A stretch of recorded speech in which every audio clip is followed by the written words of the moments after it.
मेरला मानसि हामगासिनो दंना बेनि थाखाय बांसिन फैबाय आरोखि रिजाल्ट मोनबाय ना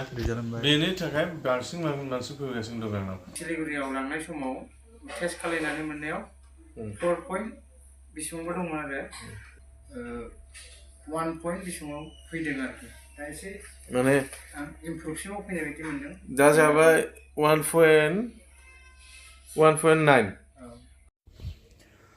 बेलासिनि गोजोननाय नोंथांमोननो बयनोबो जासिहरनाय थाबाय लोगोफोर जों दा दंफैयो जाहैबाय बङाइगाव कलेजनि एसे खोलाहा आइ लाभ बङाइगावनि नांजाबनाय नथुनपारा गामियाव एबा टाउनाव दंफैयो मानो फैदों नोंथांमोना थाम्बनेल एबा टाइटेलाव नुनानै बुजिखाबाय जों अब्ला सिङाव हाबलांदोनि जों अब्ला सिङाव हाबलांदोनि बे सारनि न'आव अब्ला बेनो जाहैबाय सारनि न'आ नै आं अब्ला सिङाव एसे हाबलांनि अब्ला आङो जायगायाव मोनफैबाय नै माथो एसके बड' ब्लग इउटुबारबो दंफैयो नमस्कार सर एक मुखा আছে না এনেকা মুখা আছে এই মুখা দিয়া এক মুখা মুলি দুই মুখा দুই गुदुं दा बेबायदिनो आं सारनि न'आव सफैलायबाय गोबावनि उनावहाय सप्तानैसोनि सिगां आं भिडिअ खालामफैदोंमोन दा माबायदि सार गोदान मुलिफोर सफैनानै दङ एसे मोजाङै सोलिगासिनो दं दाखालि आं मोनसे रिपर्ट माने गोदान फैबाय आंनाव बे रिपर्टआ जाबाय ब्रेस्ट टिउमारनि मास मोनसेनि थाखाय मास मोनसेनि गेजेराव बे ब्रेस्ट टिउमारा ओरैबायदि मोजां रिजाल्ट हरबाय माने 95% किउर जाबाय 95% दा आं गेरेन्टि हरबाय जे आरो 15-20 दिननि गेजेराव पुरा कमप्लिट हामजागोन बे आच्छा माबाया बेमारा आरो बेबायदिनो मानसिफ्रा भिडिअ नायनानै बुङो माने लकेशनखौ खिथाखाबाबो लकेशननि बागै सोंहरो आरो कमेन्टफ्राव सारानो दिनैहाय नोंनि लकेशनखौहाय फुल खोन्थाना हरदो आंनि लकेशना जाबाय बेंटल गेटनि खोला फैनांगौ 1.5 किलोमिटार बे नथुनपारा इलेक्ट्रिक अफिसनि खाथियाव मोनसे आनन्द एपार्टमेन्ट दङ बे आनन्द एपार्टमेन्टआ माने जाबाय आंनि एड्रेसा आनन्द एपार्टमेन्ट ओमफ्राय सारनि ट्रिटमेन्टफोरजोंहाय सारनि आन्दाजाव एबा बेसेबांसिम सारा दिनैसिम प्रमान होनाय जाखो जेनेबा फाहामजानाय मोनखो सारनि मुलि फाहामजानाय आंनाव खमसे खम 1000 रिपर्ट दङ 1000 रिपर्ट दङ बे 1000 रिपर्टनि गेजेराव माने देखायनो हागोन आं 1000 रिपर्ट पुरा प्रुफ दङ आंनाव किडनिनि दङ ब्रेस्ट टिउमारनि दङ लिभारनि दङ सानाय सुनायनि दङ पेरालाइसनि दङ बगासाप आरो बाच्चा नापावाथ' उन्दै मोनबाय मेरला दङ बेबादि आरो सारनावदि फाहामजानाय मोनदों बेफोर जायगानिफ्राय जोंनि चिरांनिफ्राय बांसिन ना बबेबा जायगा गोजाननिफ्राय फैदों एकदम गोजाननिफ्रायबो दङ बारसिं दङ आंना क'क्राझारनि सेरफांगुरिनि कारिगाव बिसमुरि शान्तिपुर तामुलपुर उदालगुरि बाक्सा ओमफ्राय कार्बि आलं मणिपुर डिमापुर मेरला गासिबो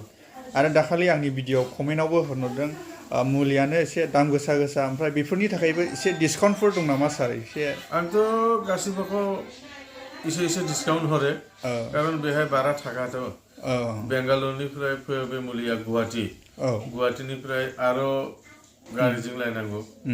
बेना भारा दङ ओमफ्राय टेक्सबो दङ तथापि आं एसे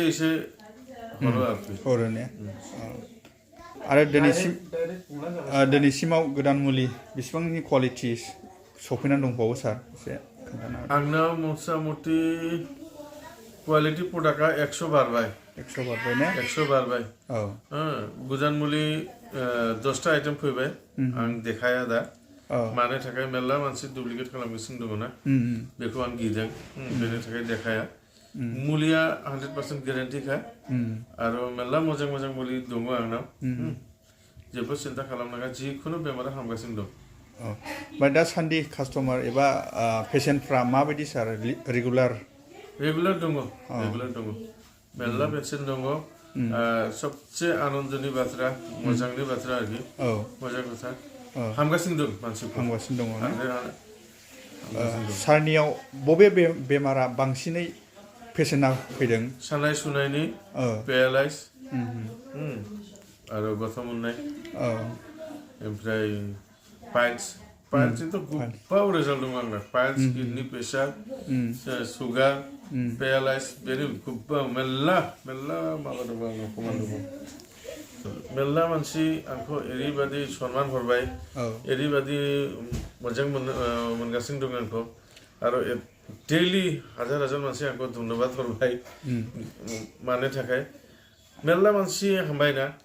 बे मानसिनि थाखाय आरो बेबो खिन्थाहरो आरोखि आं हामबाय नोंबो थांदो बेनि थाखाय मेरला मानसि जागासिनो दं आंनाव ओमफ्राय सारखौ गोबां इनभाइटबो खालामबाय जानो हागौ मेरला इनभाइट दङ जाबायबो आं देखायाखै आं मेरला मानसि हामगासिनो दं बेनि थाखाय आंनाव माने मेरला मानसिबो फैयो खिन्थाहरो ना मानसिफोर बुं माने सिगांनिफ्राय माने आगोलाव नोंनि बाबानि बिसिबां दङमोन किडनिया आंनिफ्राय जानानै बिसिबां फैबाय नों बुं दे नोंनि सुबिदा बादि आगोल सिलिगुरियाव लांनाय समाव टेस्ट खालायनानै मोननायाव 4 पइन्ट बेसेबांबा दंमोन आरो ओजोंनिफ्राय फैफिननानै सारनियाव फैनाय जादों फैनायाव मुलिखौ सारनिखौनो जानाय जादों सारनिफ्राय दा रिसेन्टलि माबा खालामनाय टेस्ट खालायनायाव